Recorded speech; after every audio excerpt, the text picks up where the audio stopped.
Well, hello, class. This is actually chapter 13, and this is the last chapter on leadership and in the course. And this is our culminating chapter for leadership, and it's known as the leadership development process.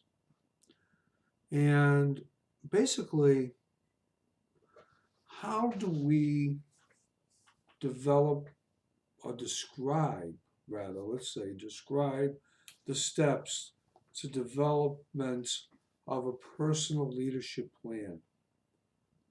What can you do? What can you put together that would define your plan after taking this course? We know that really a big part of leadership is self development. And we can accomplish self development by understanding personalities, personality traits, strengths, weaknesses, opportunities, and threats, just like a strategic plan. So, what is our personal takeaway? What is our personal strategic plan? So, these are some of the things that you may want to think about in this chapter. I'm not going to put, lecture notes or anything here. I just want you to listen to this video because this kind of wraps everything up. And the thing is that here we are on the 20th of January, and when you think about it, all of those notes that you've taken over the entire course, these reflection notes, you put together a series of self assessment inventories. We looked at the big five, we looked at emotional intelligence. And what you need to do is a personal SWOT analysis. Again, saying that, emphasizing that you got in this self assessment, you have to look at your strengths and weaknesses beyond the Myers Briggs. Um, you want to apply that self assessment to truly determine your career path. Um, you want to go into a goal setting phase to meet those career goals. And you want to focus on SMART goals. SMART goals are specific, measurable, attainable, realistic, and time oriented. And after you have developed those goals, you want to reflect on each one of them. And then, from a personal perspective, see what changes should be made to help you be more successful in achieving those goals. I ask that you take some time to address specifically where your career path is based on that SWOT analysis. Um, and that SWOT analysis is going to be your planning tool that is going to lead to the etiquette aspects that bring you to achieve a higher level of emotional intelligence as a leader, developing not only your skill set, but also your social skills, how you fit into the culture, how you create culture, how you adapt to that culture, how that culture adapts to you. So, when you're looking at career success, there are a few things that you want to be concerned about. Remember also that first impressions are important. Um, when you talk to people as a leader, although this might seem rudimentary, but you look them in the eye, you give them a good, strong handshake, you're sincere about it. Um, and I think an important thing is remembering their names. There are certain rules that you want to look at that a question was asked recently.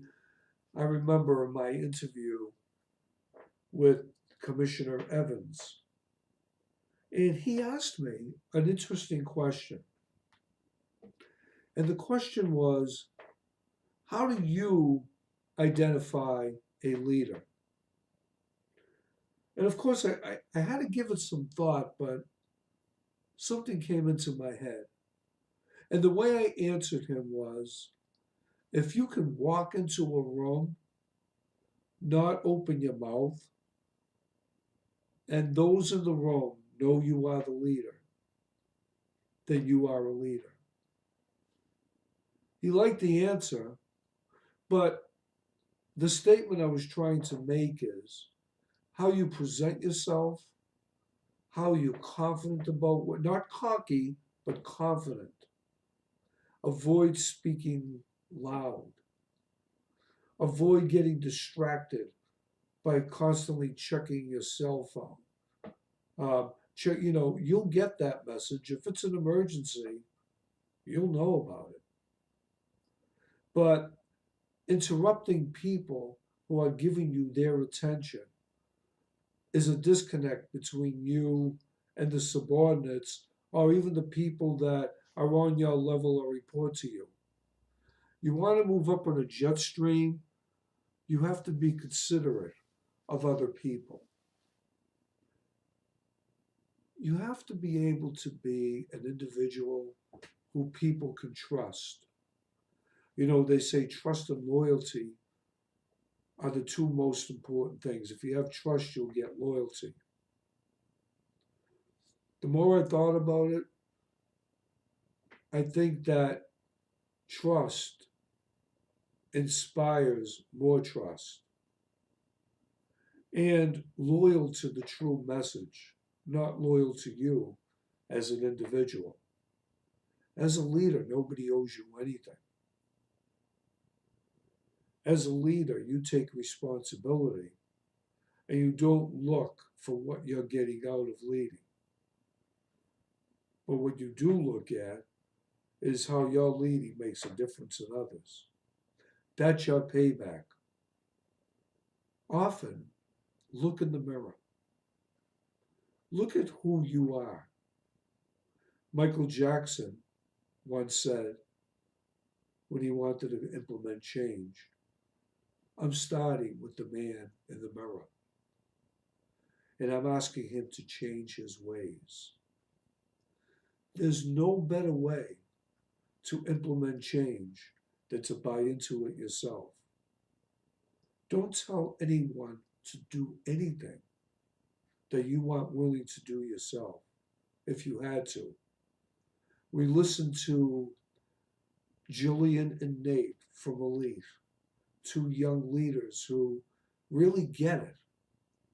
They wouldn't tell any one of their subordinates to do anything unless they were willing to do it themselves in the absence of those subordinates. We heard the commissioner say that he's still a street cop. He's still 24/7 with the people that report to him. He doesn't report to an administrative position. He reports to a cause, a loyalty of commitment, and a loyalty to trust. I think the shop with a cop, that video that I put up in the first module, that meant a lot. We saw the superintendent in chief of the Boston Police Department talk about everyone except himself, about how the community was the most important thing, how everyone was engaged, and police were put in a situation where they were allowed to give back, not just in preventing crime, but making people know that they're one of them. We saw the mayor there on that shop with a cop. I was really impressed.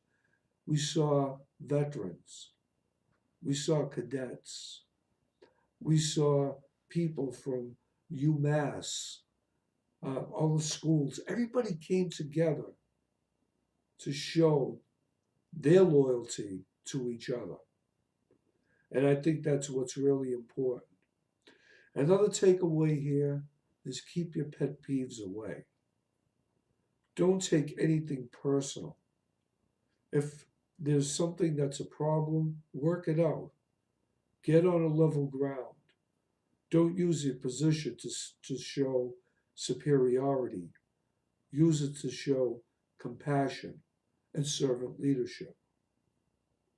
There are times you're going to have to be tough. And those times, you're going to be tough for the right reasons. You want to inspire others.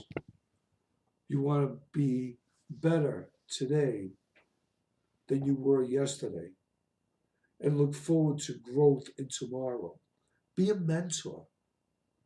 Part of leadership is being a mentor, helping others help themselves to get to where they need to go. When you socialize, when you travel, no matter where you go, learn something new every day and get feedback. Get feedback from as many individuals as you can. Take the good and the bad. But most important, be you. Thank you for a great class.